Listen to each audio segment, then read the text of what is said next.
મહીસાગર જિલ્લાના લુણાવાડા તાલુકાના વર્ધરી PHC centre ખાતે થર્મોમીટર મશીન ન હોવાને લઈ દર્દી દ્વારા પીએચસી સેન્ટરમાંથી વિડીયો વાયરલ કરવામાં આવ્યો હતો। ત્યારે ગામના એક જાગૃત નાગરિક દ્વારા વર્ધરીના પીએચસી સેન્ટર ખાતે તાવની દવા અર્થે તાવ માપવા માટેના મશીનથી કેટલો તાવ છે તે અંગે ડૉક્ટર પાસે માગણી કરતા ડૉક્ટર પાસે મશીન ન હોવાને લઈ દર્દી ગુસ્સે ફરાઈ અને વિડીયો વાયરલ કરવામાં આવ્યો હતો।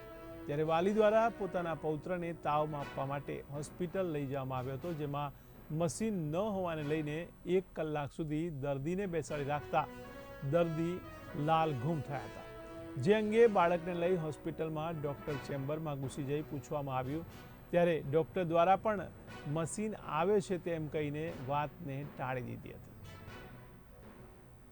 एक्चुअली थर्मोमीटर तो है हमारे अँ पण ऑन द स्पॉट केवुं बन्युं के ए जे वखते आया ए वखते अमारुं थर्मोमीटर हतुं एमां लो पावर बताड़ता था। तो लो पावरना लीधे शुं थाय के मतलब जे टेम्परेचर आवे बराबर ना आवे।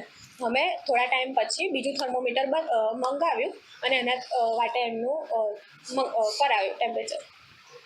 એ પણ આક્ષેપ છે કે 1 કલાક સુધી બેસાડી રાખવામાં આવ્યા અને ત્યારબાદ બીજું થર્મોમીટર મંગાવવામાં આવ્યું। હા, બીજું મંગાવ્યું પણ એક તો નતો થયો, 1 અવર જેટલો ટાઈમ નતો લાગ્યો, થોડો मतलब થોડો ટાઈમ લાગ્યો તો એવું માનું છું, પણ 1 અવર જેટલો વધારે ટાઈમ નતો લાગ્યો, 10 થી 15 મિનિટ લાગી હશે। સવારે 8 સાડા 8 વાગે હું પીએચસી સેન્ટર મારા બેબીના બાને લઈને તાવ મપાવવા આવ્યો તો કેસ કઢાઈ અને તાવ મપાવવા ગયો તો મેડમે બીજી રૂમમાં મોકલ્યા તો એ મેડમે એવો જવાબ આપ્યો કે ભાઈ ઇન્સ્ટ્રુમેન્ટ અહીંયા નથી, ત્યાં જાઓ પેલી રૂમમાં।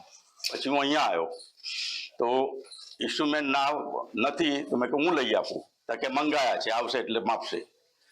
પછી મેં 2 વાર કહ્યું તો 2 ઇન્સ્ટ્રુમેન્ટ બે બંધ ના છૂટકે મારે કલાક બેહી રહીને મારા બેબીના બાબાને દવા કરાવ્યા વગર પરત લઈ જવું પડ્યું।